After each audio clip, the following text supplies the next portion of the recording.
Ladies and gentlemen, you are embarking upon a journey of epic proportions. It will require all that you have to give and all that you are. You have come here with a brain full of mush, and if you survive, you will leave thinking like a CFP. I think the real power of the financial planning profession is to help people deal with money as a taboo and their own fears and dreams and hopes and terrors around this stuff. I like to call him the Oracle of Denver, and he rather liked that title. Even in those early years, I mean, he's just a lightning rod. Stuff struck him, and then he gave it direction. Often when I've introduced Dick to people, I've introduced him as being the philosopher king of financial planning. He brought his deep thinking into his tribes, and it would be right to say he was a thought leader, but he was more. He was an instigator. He was an agitator. He was a disruptor before the word disruptor was cool. I mean, he was always bleeding edge in anything that could impact financial planning. He was a radical. He was a rebel. And that's a critical element of a thriving profession and world. I think he even got better as the older he got. He was captivated by the concept of profession. He was captivated by first understanding what a profession was and bringing others into the discussion of thinking about what it meant to be a profession, what it meant to be a genuine profession. I think he demanded that we understand what that really means, what it really requires of us as practitioners. He asks for more from all of us. Dick would speak of financial planning in terms of being the ultimate liberal art, and that there was an art and a craft to what we did, and that a lot of the training that we have is on the craft side, the technical side of our work. That part was interesting to him, but what he really was fascinated with was the art. How do you take those skills and creatively and effectively apply them to real people? He was brilliant, yet he was emotional, and he was passionate, and yet he was analytical and very pointed. And that's a rare combination of attributes that you just don't find in people. And nobody modeled big thinking and commitment and generosity and a belief in younger planners than Dick Wagner. After our first conversation, he said, I had a great responsibility, should I choose to accept it. And I thought that was such a heck of a first conversation. And now that I have known Dick, that's a typical Dick Wagner conversation of just cutting to the chase and saying what he really thought. I would describe him as a visionary. I would describe him as piercing in his ability to cut through and get to the point. And that was often experienced as being very blunt, very crass, very frank. And I think Dick reveled in that because he was also incredibly wise, really caring, just a huge heart.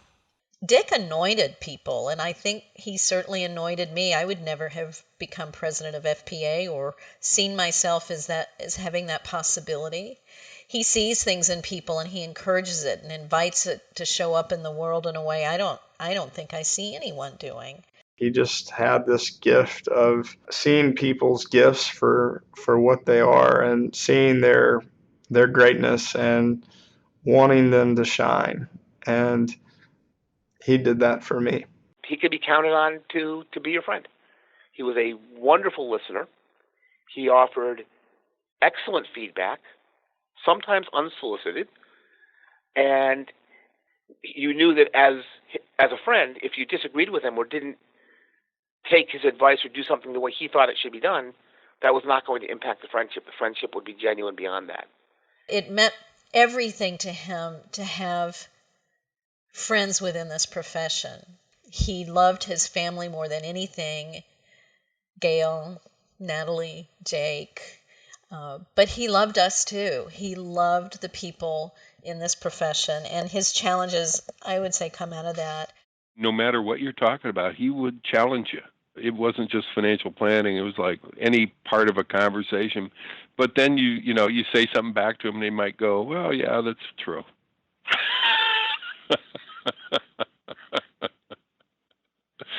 Too fun. He was a fun man. We had a lot of fun. One of the things I will miss forever is his laugh. He had a very jolly laugh. There was nothing sinister about it. It was just fun. I miss that laugh. I miss a lot of things. What do I miss the most? Just the friendship. He could be a gruff guy in a conversation, but the next minute he had his arm around you, and he was a very loving individual. I was really looking forward to having more time at this retreat to hang out with Dick. I was needing some Wagner time. His legacy lives in me personally. He helped shape me as a professional, and I will always be grateful. His deep passion for young planners, for young energy, for his generosity of spirit to those who were coming up new and fresh with great ideas. He always had time. And that's a great model for those of us who have been around a long time. I'm so proud of my friend. I'm so proud to know him. He changed my life, and I wouldn't be the person I am today without him. He left me better than he found me, and he left the profession a lot better than he found it. He gave us probably the most seminal article ever written about financial planning in the 1990s called To Think Like a CFP. People were discussing, there was a question from the podium in terms of what was the most influential thing that impacted your career. And someone said to think like a CFP. And all around the room you could see hands go up and heads nodding. That people realized that Dick Wagner's To Think Like a CFP really hit home and called them to grow personally and professionally and to work as a community to advance the financial planning profession. Who goes around and invents new words like phonology? Who goes around and saying this is the next greatest profession, that's been built in 1,000 years? Who does that? Nobody, except Dick Wagner.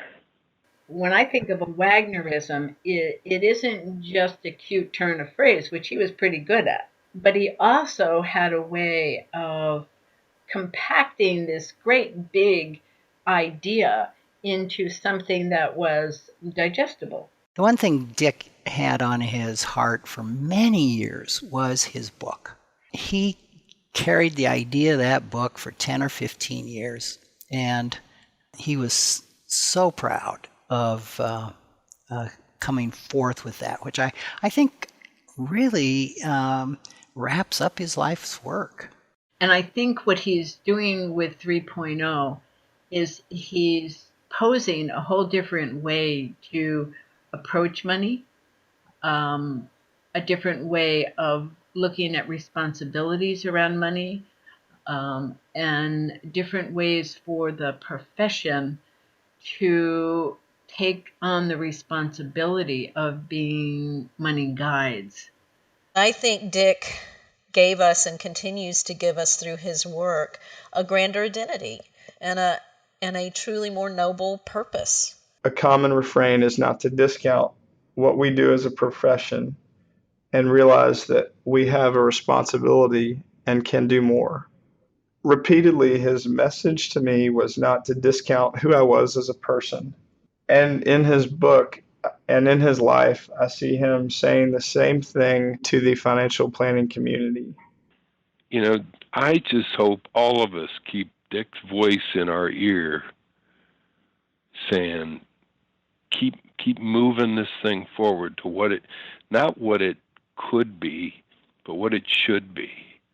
I think Dick wants us to keep going, to keep asking the tougher questions, to keep meeting and sharing ideas and work products and challenging each other.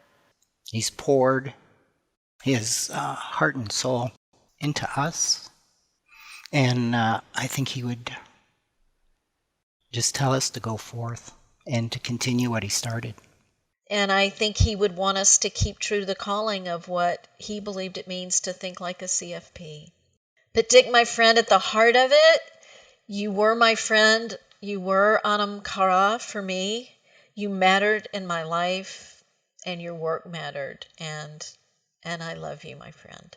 Dick, it was such an honor to have known you. It was such an honor to be called friend by you.